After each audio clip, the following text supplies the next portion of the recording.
I'm going to be exploring what commerce means in the mobile-first era as we evolve into a planet of the Phono Sapien. So today, I'm going to be speaking about mobile devices, the adoption of mobile devices. I'm going to be looking at millennials as hugely important demographic. I'll be looking at the rise of messaging. I'll be looking at trends in marketing and commerce, such as ad blocking, app fatigue, and also reaching scale with conversational commerce by using artificial intelligence. And I'm going to be looking into a few other bits and pieces as well. But first, here's a little bit of information about OpenMarket. So our mobile engagement technology helps enterprises enhance their customer experience. We've been around for over 16 years and we focus on the enterprise market. So we have 400 plus global enterprise customers. We are a pure play SMS provider and we send over 12 billion mobile messages every year. We've been described as leading the second coming of this SMS revolution, and we're a division of Amdocs, which many of you will be familiar with from Mobile World Congress. Now, usually in presentations around about this time, the provider will share details of the companies they work with the audience, but due to the very confidential nature of our client base and the NDAs that we have signed, I'm instead going to just share with you some details of companies who I really admire. I think they are doing amazing work with SMS and they are market leaders. I can tell you that some of the logos on this slide are customers of OpenMarket, and that's all I can say at that point. So let's, with a Mona Lisa inspired duck face selfie, let's talk a little bit about the rise of mobile technology. So I'm going to quote one of my favorite analysts, Mary Meeker over at KPCB. This is her annual Internet Trends Report, which is really essential viewing. And this illustrates how mobile device adoption has risen exponentially in the past 20 years. Back in 1995, we had 1% population penetration of mobile device users. And of course, this was all feature phones. But just a couple of years ago, we hit almost 3/4 penetration globally for mobile phone users, actually 73% population penetration. Now, it's worth noting that 60% of these are feature phones and only 40% for smartphones. But of course, this is changing with exciting lower cost smartphones being introduced. Now, if anybody would like to deep dive into more of the data that I'm quoting here, you'll notice there's a little link at the bottom of each slide. You can go to SlideShare, search for me on SlideShare, and I will post it as well after the webinar with the event hashtags, etc. You can download a PDF directly from SlideShare, and the links at the bottom of these pages will be live. Or if you'd like any more information, please feel free to reach out on LinkedIn or email, etc., and ask for more info. So, moving on to another one of my favorite analysts, Benedict Evans. I think this slide really brilliantly encapsulates just how dramatic the adoption of iPhone and Android smartphones has been within the space of less than 10 years. So we can see there back in the 90s, I remember when PCs started coming out. I am indeed of that vintage. And I remember it being a very dramatic adoption. Suddenly PCs were everywhere. PC shops sprung up on the high street. But we can see here that this is kind of small fry compared to the subsequent adoption of laptops. And I remember that too. I thought that was pretty dramatic. The laptops here are represented in grey. You've got the fairly steady adoption of desktops represented in black. Now you can see there's an orange wedge on the right hand side, and this represents the adoption of tablets, which is relatively dramatic, but really it's when you look at this huge Everest-like J-curve, it's almost vertical in blue, which is the adoption of smartphones. You can see just how dramatic and what an impact this has made globally. And of course, this has huge implications in terms of where web traffic is coming from. We can see from this report from We Are Social that the only channel where traffic is rising year on year is indeed mobile phones. So on every other channel for web traffic, the quantities are falling. So in terms of where web traffic is coming from globally, it's indeed mobile devices. And this is illustrated really dramatically with another few slides from We Are Social. We can see here internet use in Western Europe has reached 83% in January of 2016. Now, if we compare this to social media use, it's only reached 48%. Now, this will be perhaps a surprise to many people, but if you look at the global distribution of social media, it's 6% in Central Asia, 11% in Africa. It's not quite as big a deal as we might like to think, even though it is obviously big and very important. This is all put into perspective when you look at the global distribution of mobile connections. So in most places globally, we have reached over 100% penetration because people have more than one handset. Now this is referencing the GSMA's intelligence report, which I would recommend everyone checking out. And this underlines what the economist terms our evolution to a planet populated by Phono Sapiens. So I was at a conference last week in Barcelona and went to see a band called the Chemical Brothers. And the last time I had seen them, back in the midst of time, there were no smartphones. People were not taking photographs. People were, kind of enjoying themselves in the moment, etc. But last week in Barcelona, they did a wonderful gig. And when they came on stage, it was a sea of smartphones. It was incredible to see just how ubiquitous smartphones have become. Everyone had a smartphone. And this has given rise to what Forrester termed the age of the customer. There's an analyst over at Forrester called Julie Ask, who I think is one of the best analysts out there. And she authored or co-authored a white paper all about the rise of the mobile mindset. And this is underpinned by the movement over the past 100 or so years from the age of manufacturing at the beginning of the last century through to the age of distribution in the 1960s. Through to the age of information in the 1990s. And finally, we're now in the age of the customer, starting in around 2010, where empowered buyers demand a new level of customer obsession. And in fact, with this age of the customer, there are 4 market imperatives that every business should be aware of. Number 1, it's important to embrace this mobile mind shift. Because we're now all on our always connected mobile devices, this means different things in terms of how we want to interact with brands.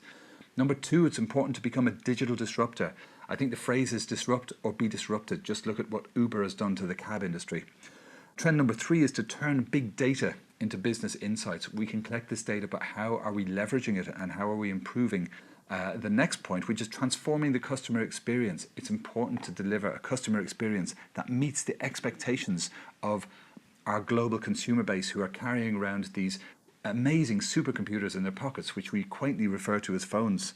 So this has big implications in terms of specific industry verticals. Here we can see a slide from the IMRG Capgemini e-retail report, and what it shows is that growth in retail is being driven by smartphones, with year-to-date sales growth via these devices reaching 92.3%, while the tablet index recorded annual growth of just 9.1% during the same period.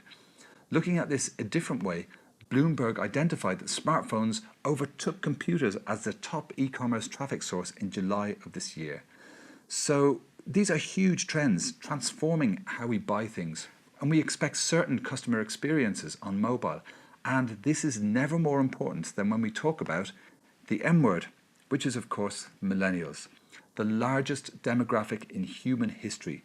These are people born roughly between the mid-70s and the mid-90s, or the 80s and the year 2000, according to which analyst you listen to. And because it's such a huge demographic, it's absolutely massive news for business. Millennials now outnumber baby boomers. They are young, educated, social, and above all, mobile. And millennials definitely own more mobile devices than computers.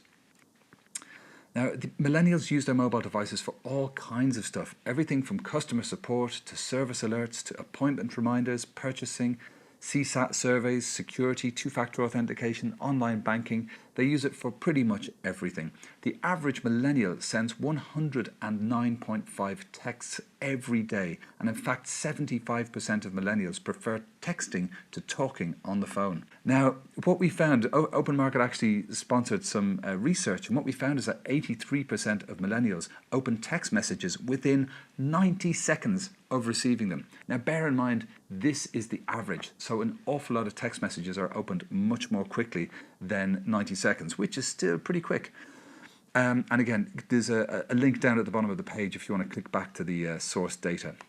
And Mary Meeker at KPCB has echoed this issue of millennials being obsessed or in love with their smartphones. In fact, 87% of them quoted in her survey said that the smartphone never leaves their side. And many people, when they wake up, the first thing they do is reach for their smartphone. Likewise, the last thing they do at night is put the smartphone by the side of the bed to charge up, of course, for the next day. Now, I'm somebody who actually does this. I check my smartphone first thing in the morning. Now, there is, in fact, a new phobia, which has recently been defined, called nomophobia. and it's a fear of being without your smartphone. These are intensely personal devices, which I'll come on to a bit later. Now, I think one of the most dramatic pieces of data on this slide is down at the bottom, where 60%, almost 2/3 of millennials surveyed, and this is way back in 2014, which is a long time in technology terms, they believe within the next 5 years, everything will be done on mobile devices. So this is basically 3 years from now. Now, coming back to the research commissioned by OpenMarket, we surveyed millennials and asked them what kind of text messages that they want to receive from companies. And this is very recent research, just a few months ago. Number 1 was appointment reminders. Number 2 was delivery notifications. And then we have things like payment reminders, fraud alerts, account activity notifications, security authentication prompts for things like 2FA. And these are all very practical use cases, and it kind of makes sense. You know, if you've got a package coming to your home, you don't want an email that you're going to read the next day asking when you're going to be in. You want it delivered by text message. Likewise, if you have a flight that's delayed. If I got an email from an airline telling me my flight was delayed, I would be fairly cross. I want that information by text message before I leave for the airport, so I'm not sitting around. What's interesting about this slide is that we can see marketing promotions are right down at the bottom. So text is really valuable and it cuts through as a communication channel, but consumers do not want to be broadcast marketed to just because our mobile devices are intensely personal. We sleep next to it, we wake up next to it. It's not a broadcast marketing channel. In fact, 60% of millennials surveyed prefer two-way text engagement with companies because it's convenient, it's fast, and it's super easy to use. Now, something that might surprise some attendees of the call is that postal mail actually has a higher preference than Twitter and Facebook. Social media channels, for all their buzz, aren't really a significant factor for business to millennial communications as of yet, and this is backed up by our survey. In fact, 80% of millennials would prefer to text a company's 1-800 customer service line versus waiting on hold. And you can understand why. Listening to a 40-minute flute solo while being told your call is very important to us is a suboptimal experience compared to how people are used to interacting with businesses these days. So these changing consumer expectations and rising levels of technology are really prompting a shift from ownership to access in terms of what consumers want. We have these immensely powerful supercomputers that can give us access to goods and services anywhere and anytime we like, and they're so powerful we can have great experiences using an access model rather than an ownership model. And this has implications for companies. We can see brands like Zipcar, Spotify, Apple Music, Airbnb and Netflix. By leveraging mobile technology, they're giving people access to these products anytime and anywhere. And I like to include this slide by Tom Goodwin. You can find him on Twitter. The link's at the bottom of the page there. And he illustrates this new enterprise mindset perfectly. So if consumers are shifting from this ownership to access mindset, this is prompting the rise of new businesses that are meeting this demand. So the way Tom puts it, Uber is the world's largest taxi company and they own no vehicles. Facebook, the world's most popular media owner, and it creates no content. Alibaba is the world's most valuable retailer and it has no inventory. And Airbnb is the world's largest accommodation provider and it owns no real estate. And just think for a moment about how recently all of these incredibly disruptive and successful services have come up. And this is all driven by mobile innovation. So the value is in the platform and the community when you always have access wherever you are. And mobile is particularly good for innovation in markets where there's a weak user experience. So there's new breeds of innovative services arising from our mobile behavior, and our devices facilitate purchases which can be made from anywhere at any time. We may not have thought hotels and ordering taxis were particularly broken until an Airbnb or an Uber comes along and totally disrupts it. So the phrase to Uberize is used as a cautionary tale in many conferences and business articles these days in terms of if you are successful in a sector and you're not looking at innovation, somebody will surprise you by eating your lunch. So in terms of mobile innovation, mobile driving innovation, what we're seeing now is a second generation of online platforms and marketplaces for services arising, and they're optimized for mobile internet devices and on-demand local delivery. In other words, mobile-enabled urban millennials believe they should get what they want in terms of products, services and work when they want it. So apps are important and apps are valuable, but as Nomura research recently stated, the app boom is actually over. Out of the top 20 apps in the US, only 3 had an increase on traffic from the same time last year, and they were Snapchat, Uber, and Airbnb.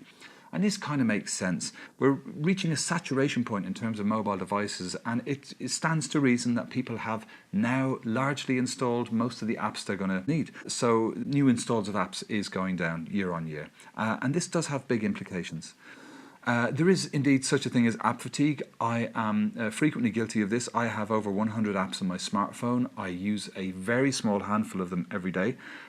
In fact, I believe research has shown that the sensible number of apps that one can handle on a daily basis is around about the 14 mark, which is pretty interesting. So app fatigue and the end of the app boom are issues for brands, because as we can see from this next slide, there's so many brands on the high street. Every brand really would love consumers to install their apps because there's so many advantages for the brand. They can track the usage, they can tell when they connect to in-store Wi-Fi, they can match the contents of their shopping cart and orders online with what they're doing in store, etc. But this is a different issue for consumers. Consumers do not want to have an app from every brand they interact with installed on their phone. It's limited real estate. They don't want it. In fact, the average number of apps installed per month by the average American is 0, according to ComScore, who also revealed that only 16% of apps are used more than once. So I like to look at this in terms of our move away from ownership to access. I'm going to bring you all into my front room at home in Brighton and show you what's left of my record collection. It used to be much bigger, but I ended up selling quite a few along the way. So these are records that I have lovingly and passionately gone and found and located in record shops everywhere from Barcelona to San Francisco. And some records have taken me 10 years or longer to get hold of, and so this is kind of a big deal. But I noticed something changing in my mindset in terms of how I interact with vinyl. There's a little black box called a gramophone that sits on top of my shelf, and this is how I listen to music. So it's actually much quicker to dial up Spotify on my mobile device and switch on the gramophone rather than spending many minutes kneeling at my shelves and looking through the vinyl to locate where the piece of music is. So what this means, I think this sums up really the attitude of the modern consumer as I see it. Convenience is the killer app. The consumer doesn't really massively care about the details of the interactions and the kind of richness of products, etc. If something is easier and quicker, they'll go for the most convenient experience. And of course, the most frictionless experience they had recently, the best customer experience they had recently, is now the yardstick by which they will judge all other interactions. And I have this when I order stuff which is delivered to my home. Some delivery companies, they send me an email saying, hey, your package is coming sometime tomorrow. And other delivery companies send me an SMS, which is interactive, and they say, your package is going to be delivered tomorrow. Text back 1 to confirm, 2 to reschedule, 3 to speak to somebody. And that for me is the experience I want from all delivery companies moving forward. In fact, when I don't get it from another delivery company, I am dissatisfied, because I think, why can't everybody be this good and offer this convenient a solution? So this really illustrates how new optimized customer experiences that are mobile friendly and mobile first give rise to a whole new level of customer experience expectations. Harris research revealed that a few years ago, 59% of people who had a bad customer experience would never do business with a company again. Now, within only a few short years, I think last year, this rose to 87, 89%. So what we can see there is there's a trend towards zero tolerance, where if somebody has a bad interaction, a bad customer experience with your brand, they will never work with you again. There's a trend towards zero tolerance for a bad experience. And what we can see, this trend towards zero tolerance has big implications for advertisers, as we can see from this next slide. I'm sure many of you are familiar with the technology of ad blocking. The Mobile Network 3 has installed ad blocking technology by Shine on a network level.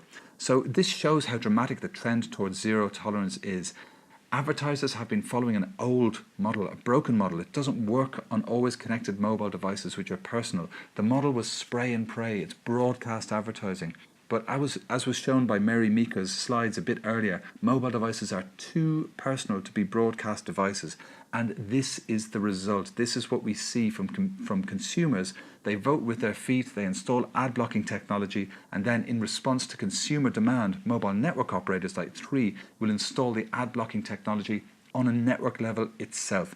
So this has huge implications for brands and their desire to reach out to consumers. Of course, once somebody has installed ad blocking technology, it doesn't matter if you have an award-winning, brilliant ad campaign, the consumer is never going to see it. Once you're blocked, you're blocked. So this is a really interesting number. I saw this at a conference recently, and the speaker started the presentation by saying, hey, does anyone know what this number stands for? 457 times. And then he revealed that you are in fact 457 times more likely to survive a plane crash than intentionally click on a mobile banner ad. So this really shows in our move towards the Phono Sapien, our move towards having a mobile mindset, our move towards zero tolerance for a bad consumer experience, we actually need new models of engagements as brands to consumers on mobile devices. Some of the old models are broken and some of the old models are being rejected by consumers, such as banner advertising. Which leads me on to the next slide, which is the rise of messaging. So at OpenMarket, we believe there are 5 channels to communicate with consumers on mobile. And we believe in the right message at the right time through the right channel. We can see these 5 channels are voice, email, SMS, social, and mobile apps and mobile web. And all channels are valid and valuable. There's no bad channel here, but it needs to be at the right time and with the right message, or else it doesn't work. So moving on and just talking about one of those channels, SMS, we can see in this research from Portio Research that in fact more than 6 billion people use text messaging, which is far more than any other communication channels. As Portio defined it, SMS is the language of 6 billion people. Wired magazine called SMS the universal UI, which makes total sense. It gives you far more coverage than any other communication channel, and for ubiquitous global communication, there is no other way to reach this big an audience. SMS works on every handset. The end user doesn't need any training. It's totally intuitive. You don't need to download an app. You don't need a data connection. And I think a key point about SMS that many people miss, they think of it as a broadcast channel, which of course is incredibly effective as, but global SMS is a two-way engagement channel. You can receive texts and the consumer can also reply back to them. So it's not just outbound, it's two-way. People can interact, people can reply, they can choose options, and that way you can have a conversation using SMS. And SMS is a fantastic channel for businesses to communicate with people. Texting is in fact the #1 preferred channel for notifications from businesses. Email is a close second and voice is a distant third. Now SMS is the most frequently used aspect of any mobile phone. As mentioned, 6 billion people have the ability to both send and receive SMSs from their handsets.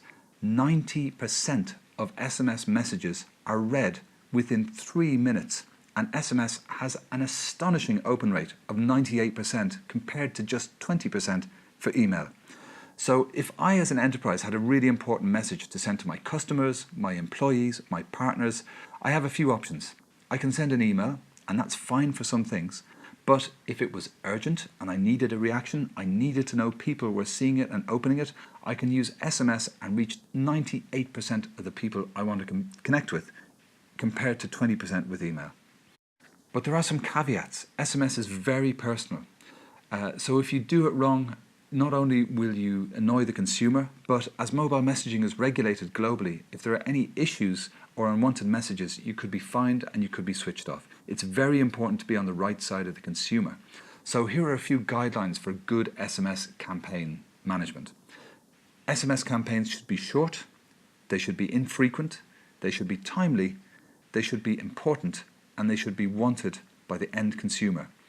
Now, a great example of a campaign that meets all of these points here, in my opinion, is in the US elections, you are now able to register to vote just using a text message. There's no need to download an app, no need to send an email, no need to install a QR code reader. You just enter your mobile number or text in. So this is keeping it simple at the start. Absolutely brilliant, making acquisition as simple as humanly possible. Now remember that convenience is the killer app. So this is a great example of making that onboarding as convenient as possible, and you can tease out other demographic information later using other channels, but it's using SMS as that immensely convenient front end. Now SMS is really useful in a lot of industry verticals. I'll just take you through some different use cases. Now in manufacturing, it's great for things like improving efficiency and business process optimization. It's great for things like preventative maintenance and also for workplace safety, because you sometimes need announcements to reach your workforce really quickly. You can't send them an email. It's going to be time consuming to call all of them. Send them a text, they'll get the message immediately. Retail is fantastic in terms of SMS use cases. It's great for things like personal experiences, personalized experiences. Remember, these devices are intensely personal. It's useful behind the scenes as well in terms of stock management, because people can react to this so quickly. And also it's great for giving customers the feeling of VIP treatments. Because it has a 98% open rate, you can text people if they're near to a store, or text people if they're planning on shopping, or invite them to a VIP retail experience.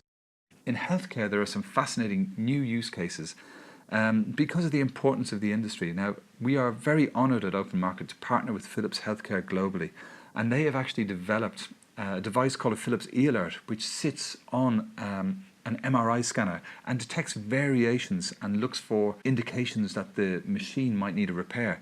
And as soon as it spots any of these variations, it sends a text message to an engineer who comes and generally fixes the device before the hospital even knows there's an issue. So it's part of their strategy, which is aiming for what they call zero downtime. So it's incredible for remote monitoring, but it's also very useful for drug delivery and patient reminders, reminding people to take medicines, etc. So because of its timely nature, SMS is a fantastic channel to optimize many aspects of transport. It's very useful for things like driver safety, very useful for things like operational efficiency and sending messages to drivers to make sure they get the message. And it's also very useful for route optimization.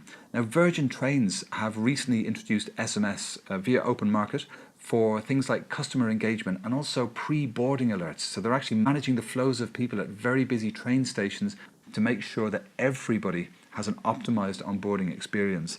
And because of their adoption of SMS, they found that the Net Promoter Score has been increasing massively, which brings us on to surveys.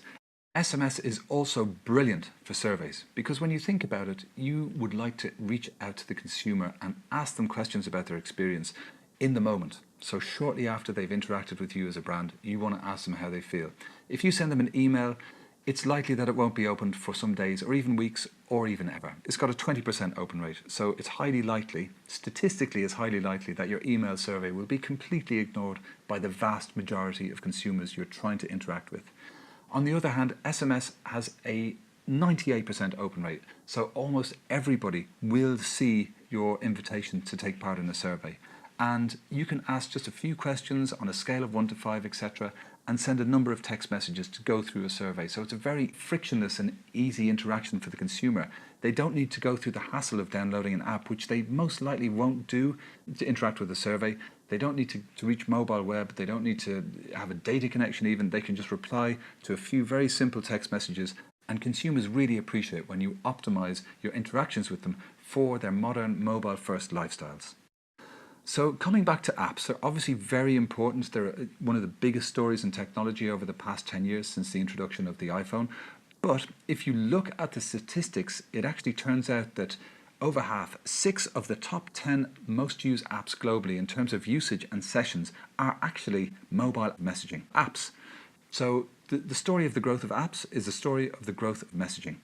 Now, mobile is radically disruptive, but it's mostly silos, and this is an issue in terms of brands interacting with consumers, because messaging, over-the-top messaging apps like Kik, Wire, WeChat, WhatsApp, etc., they can't message each other. So a Skype user can't send a message to a WeChat user, to a WhatsApp user, to an SMS user, etc.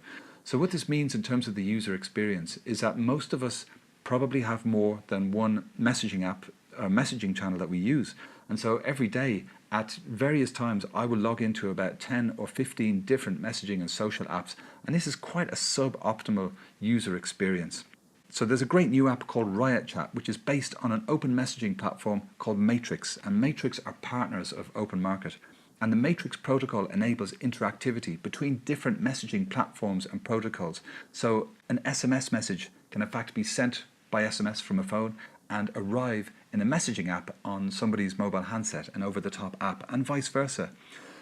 But of course, at present, over-the-top apps are mostly walled gardens. This is just how they work. But many new startups like RiotChat are integrating with the Matrix API. So check out RiotChat. It's a lot like Slack. If you like Slack, you will love Riot. So I think really this quote from a friend of mine, Nick Allen from Nuevo Fundraising, really sums up where we are perfectly. He says, fusing next generation payments, messaging platforms and storytelling will be transformational. And I think this is nowhere more true than really what's the current gold standard in terms of an OTT app, or an over-the-top app ecosystem, which is of course WeChat, based out of China. Now this slide sums up the ecosystem, but it's a little bit out of date because they're getting so many users so quickly. So they currently have 806 million users, and they are using WeChat for a whole bunch of different interactions. They can use it to discover through advertising or QR codes. They can explore via public accounts and HTML pages. They can buy stuff using WeChat payment. There's built-in e-commerce in the platform. They can have a public account with smart services. They can use messaging to interact with brands, and they can engage with other WeChat users using public accounts and the CRM. So they really the platform facilitates a huge range of commerce opportunities for these 806 million monthly active users. They can make purchases, hail cabs, book hotels without ever leaving the social messaging app. And in fact, there are great opportunities in terms of marketing and engagement and even sales for brands within WeChat. So WeChat generated 1.8 billion in mobile revenue in the first quarter of 2016 alone. They are generating a lot of money. And how do they do that? Every WeChat user has a personal QR code that serves as a digital ID, and half of these users have linked their bank accounts to its mobile payment system. So that's over 400 million users. And here's an example that was showcased by Andreessen Horowitz recently, where a WeChat user is booking and paying for a hospital appointment within the app itself. I think this is a tremendous use of mobile commerce and mobile technology. And WeChat, as I said, really is a gold standard of where you can go with a closed mobile ecosystem. But it is a walled garden, but it's a very exciting place for brands to be in particular. So where is this all going? Well, I think we're moving away from what Julius called the destination mindset. So, for instance, if you're a retailer, you would say, I'm a high street shop, you come and visit me, that's it. I'm not giving you any other means of interaction. Now, the high street is littered with failures that have kept to this destination mindset. Now, she identified the same destination mindset in terms of enterprises and apps, where an enterprise would say, this is my app, you come to me, I'm the destination, you're the consumer. But in fact, today's consumer doesn't really have the headspace to install a destination app for all the different brands they want to interact with. So communication these days is effectively overlapping into commerce and vice versa. We are moving from destination commerce to conversation commerce. And here's a really cool example. I'm sure many of you will have seen this. It's the integration of Uber within the Facebook messaging app. So it's super easy to use. You just hold and press an address, and the Uber app within the Facebook Messenger app will come up and ask you, do you want to book a cab? And this is huge potential in terms of revenue. The Evercore Group predicted that if Facebook were able to capture even half the predicted business for customer support via messaging, including purchases within the messaging app, it would represent a 4 billion revenue opportunity for the company. So this is a great example of the move away from destination apps to interaction between services to make consumers' lives easier. So we're moving from destination to conversation. So this is an example that's very close to my heart. It's the Naked Wines Text for Wine app.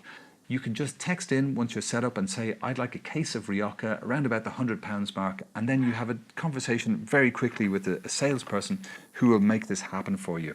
So it's incredibly quick and convenient. You don't need the app, you don't need mobile web, you don't need to go to the shop, you just text and it happens. But there is a question around this about how do you scale, because you can't have somebody sitting behind every potential text message that a brand can interact with. So I think this is where we get into the area of leveraging machine learning and leveraging artificial intelligence. Now, this is an example powered by Digital Genius, who provide artificial intelligence and NLP text analysis to companies who use text messaging and also over-the-top messaging as a sales channel. In this example of Digital Genius integration, which is a company called Oisin, once you're registered with the service, you can text into this personal shopping assistant called Oisin and ask it to buy you anything from a budgie to a Maserati. And what they do is that their artificial intelligence and machine learning sits over the top between the consumer and the platform and analyzes it in terms of likely accuracy. So if your message is 90% accurate by the AI, it'll just be fulfilled by the bot, by the chatbot itself. But if it's less than 80% accurate, it'll go over to a human who can then take over.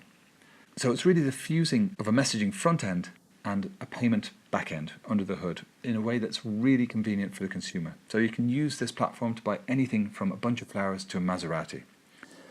Now, engaging at this kind of a scale is a big issue for global brands. It hasn't really been possible before, but Unilever have leveraged the digital genius technology behind an SMS interface to launch a number of virtual chefs for Knorr. Now, this is the first time they've been able to engage with individual consumers at scale.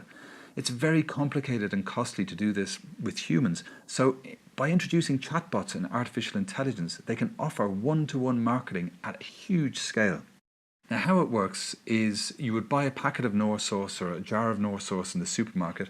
On the side of the packet, there's a mobile shortcode that says for recipe ideas, text in to Chef Wendy, and here's a picture of Chef Wendy, and she will tell you recipe ideas. Now, there's a number of different personas, and each chef has a different cooking personality. You might get a spicier meal from Chef Jeff or whoever it is. And what you can do is text in and say, I've bought some of your sauce, I'd like to cook a chicken meal. There's 5 people coming, my wife's a vegetarian, what would you suggest? And the chef will analyse, the AI bot will analyse the inbound message and say, here's some recipe ideas and here's something for your wife.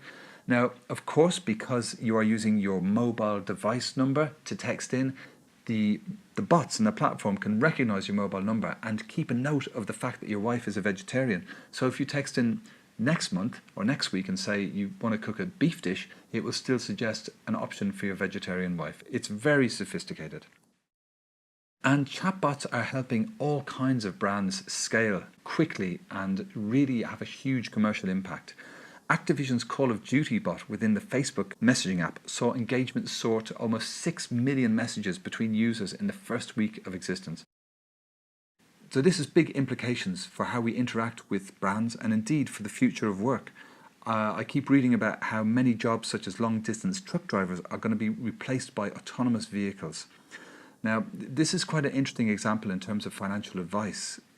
Estimates suggest that pure robo-advice, where you get financial advice just from a chatbot or from a robot, or from an algorithm, has jumped from $19 billion last year to $43 billion today. In fact, funds advised by hybrid robo-human services, where automated recommendations are supplemented by more personal advice, could grow to $16.3 trillion worldwide over the next 9 years. In fact, we're seeing the rise of billionaire robots. So, for instance, the 25 best paid hedge fund managers pocketed $13 billion in 2015, and most of the big winners relied on programs, not contacts, for their big wins. But I think the chatbot revolution, if you like, has many implications across many industry sectors. This is a great example where a 19-year-old programmer launched Do Not Pay, a chatbot that took on over 250,000 cases and won 160,000, giving it a success rate of 64%, appealing over 4 million parking tickets. So the creator of Do Not Pay is exploring a developer platform that only requires legal knowledge, not a coding background, and this could spawn further useful chatbots to help dispense simple legal advice without exorbitant fees. So this sounds like a very good idea. But our relationship with technology is quite multi-layered and complex, or complicated, as the next slide will show. Now, I didn't realize there was such a thing as robosexuals, but apparently there are. And one particular futurologist has said that we are going to be more likely to have sex with a robot than another human in 2050. I'm not sure exactly how accurate that is, but hey, it's a prediction. But as I said, we kind of have a love-hate relationship with robots. Now, I'm sure many of you will have seen about this particular project called Hitchbot, where a robot hitchhiker was sent out into the world to learn about human kindness, and it was actually found beheaded within 2 weeks. So yeah, I'm not sure we're quite ready to shift to a robot society just yet. Let's wait and see. So to wrap it up, in terms of global brands, I think there are many great opportunities at the moment.